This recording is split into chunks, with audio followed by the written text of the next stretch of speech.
Google baru aja meluncurkan Pixel 6 dan Pixel 6 Pro ya. Nah ini adalah reaksi saya sesaat setelah saya menonton acara launchingnya. Sekalian lihat ada upgrade baru apa sih dari Pixel 6 series ini. Pertama ngomongin desainnya dulu, ini cukup berbeda dari seri-seri Pixel sebelumnya. Perubahannya tuh lumayan drastis gitu. Saya sih suka banget sama desain Pixel 6 series ini. Beda banget lah dari Pixel 4 ya, yang menurut saya itu kayak knock off iPhone yang murahan gitu. Ini dari kameranya itu desainnya keren banget ya, kelihatan futuristik. Terus ini agak ngingetin saya sama Nexus 6P. Terus masih ada sedikit kesan dual tone juga kayak seri Pixel sebelumnya, sedikit doang ya. Semua warnanya unik menurut saya, terus dia warnanya agak ke arah pastel gitu, warna pastel. Di mata saya konsep desain Pixel C series itu kayak menganut desain konsep retrofuturism ya. Jadi tuh kayak didesain di zaman dulu, kayak misalnya di tahun 50 atau 60-an, orang-orang di zaman itu tuh mikirin nih produk-produk di masa depan itu bakal kayak gimana gitu loh. Dan saya ngeliat itu di sini, gitu. Saya suka banget. Desainnya itu unik, kayak bukan di zaman sekarang ya. Mungkin perangkat dengan desain kayak gini cocok kalau ada di film kayak 2001: A Space Odyssey gitu, atau film-film retro sci-fi lainnya. Kayaknya salah satu yang paling penting di sini yang di-highlight sama Google adalah Tensor Chip, yaitu chipset custom bikinan Google. Katanya sih ini udah di-develop dari beberapa tahun lalu, tapi baru siap sekarang. Yang saya tangkap sih Google tuh pengen perangkat Pixel 6 ini jadi sangat personal dan sangat mengerti kita gitu. Makanya dia AI-nya dan machine learning-nya itu digeber banget. Katanya Tensor Chip ini punya fitur AI dan machine learning paling mutakhir saat ini di sebuah smartphone ya. Ini terlihat juga dari material U. Jadi kelihatannya di sini tuh sekarang Pixel nggak akan pakai pure Android lagi. Jadi pure Android-nya itu dikasih skin, yaitu material U namanya. Sebetulnya kan Android 12 itu udah keluar dari beberapa minggu lalu, tapi itu AOSP ya.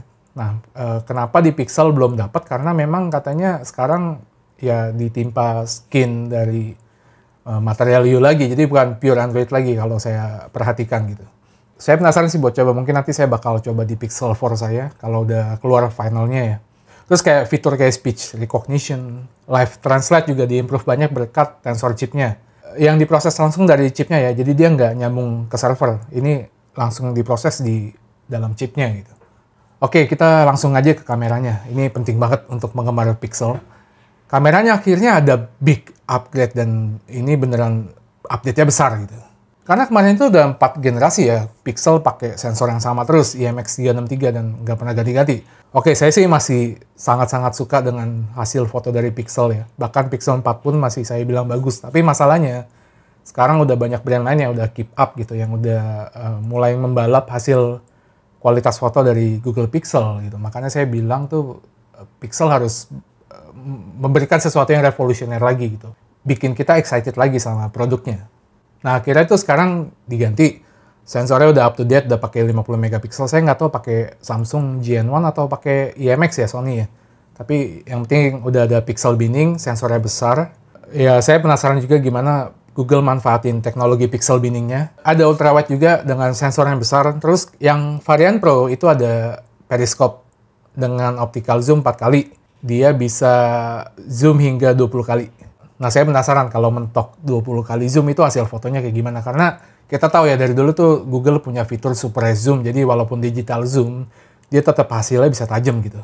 Nah, saya penasaran nih. Kalau Google pakai periscope, bisa sampai 20 kali zoom itu hasilnya bakal kayak gimana gitu. Terus pastinya Tensor Chip ini bisa meningkatkan performa computational fotografinya. Udah pasti bakal improve lah. Saya penasaran juga bakal kayak gimana hasil fotonya. Apakah perbedaannya sejauh itu gitu. Yang di-highlight di sini adalah skin tone bakal diperbaiki untuk berbagai warna kulit ya. Dikasih namanya real tone namanya. Biasa tuh kalau foto backlight ya, kalau warna kulit kita coklat atau hitam gitu, bakal jadi ngaco fotonya gitu. Nah, di sini tuh bakal diperbaiki oleh mereka. Nah, ini pastinya berkat bantuan AI di Tensor Chip-nya. Jadi mereka tuh katanya ngumpulin data ribuan orang dengan warna kulit yang berbeda. Jadi AI dan machine learning-nya bisa mempelajari skin tone-nya gitu. Terus fiturnya juga sebetulnya banyak kelihatannya. Dia bisa bikin foto nggak ngeblur, tapi ini sih sebetulnya dari kemarin-kemarin udah ada. Mungkin kali ini bisa lebih diimprove aja.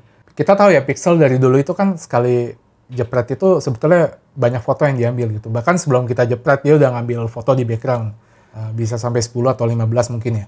Nah kali ini mungkin bedanya pas kita jepret dia tuh akan ngambil dari dua kameranya, kamera ultrawide dan kamera utamanya. Makanya kalau ada blur-blur gitu bakal bisa diperbaiki dengan computational fotografi mereka. Ada Magic Eraser, ini juga bukan fitur baru, tapi saya penasaran apakah bisa sebagus yang dipresentasikan oleh mereka di sini. Terus ada Motion Mode, yang saya tangkap dia di sini bisa ambil foto kayak pakai teknik photo panning gitu. Tapi kita nggak perlu nge-panning pas lagi ambil foto. Terus bisa simulasikan foto long exposure juga. Sebetulnya fitur kayak gini sih udah lama ada di HP Huawei ya. Paling di sini kayaknya bakal dipermudah lagi ya. Yang ada improvement juga adalah sektor videonya. Oke, kita tahu kalau foto itu udah punya computational fotografi di dalam beberapa tahun terakhir ya.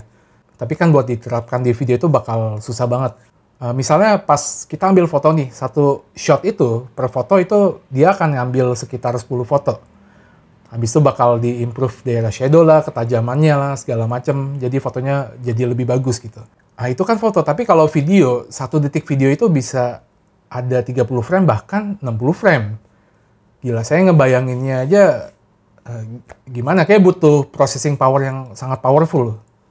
Tapi katanya di sini Google udah nemuin cara yang efisien, apalagi dibantu sama tensor chipnya gitu. Lewat fitur namanya HDR Net Plus. Dan bahkan katanya bisa sampai 4K 60 fps. Saya juga agak kurang percaya, cuman saya penasaran sih bakalan sebagus apa gitu. Kalau beneran bisa bagus sih, ini satu hal yang sangat revolusioner menurut saya.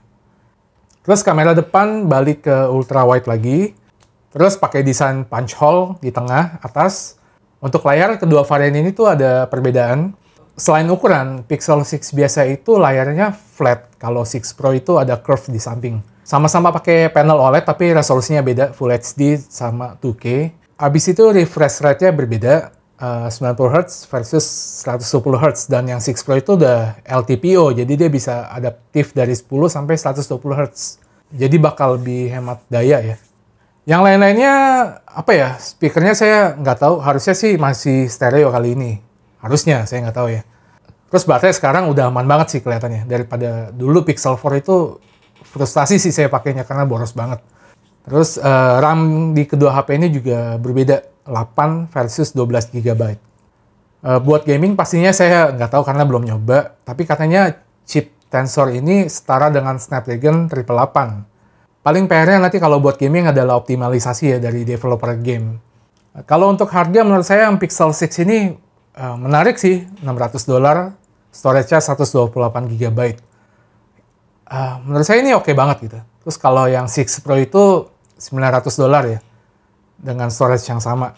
Kalau lihat harganya sih saya sangat tertarik dengan Pixel 6 karena Pixel 6 Pro itu bedanya nggak terlalu jauh. Ya memang ada beda layar sama baterai ya. Layarnya LTPO. Tapi kalau kameranya gitu, kalau ngincer kameranya, apakah saya bakal pakai periscope yang 4 kali zoom ke atas? Kayaknya rasanya nggak terlalu kepake buat saya gitu. Jadi lumayan bisa hemat $300. Saya tuh sebetulnya dari dulu prefer lensa tele dibanding ultrawide. Tapi lensa tele yang saya incer adalah 2 kali zoom atau setara 50 mm untuk portrait ya.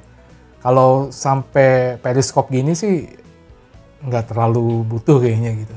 Tapi saya tetap penasaran sih, pengen cobain Pixel 6 Pro. Kemungkinan sih saya bakal beli ya, entah akhir tahun atau awal tahun, tunggu harga udah cukup stabil gitu. Ya telat dikit nggak apa-apa lah, yang penting cobain. Oke, sekian dulu dari saya, dan see you.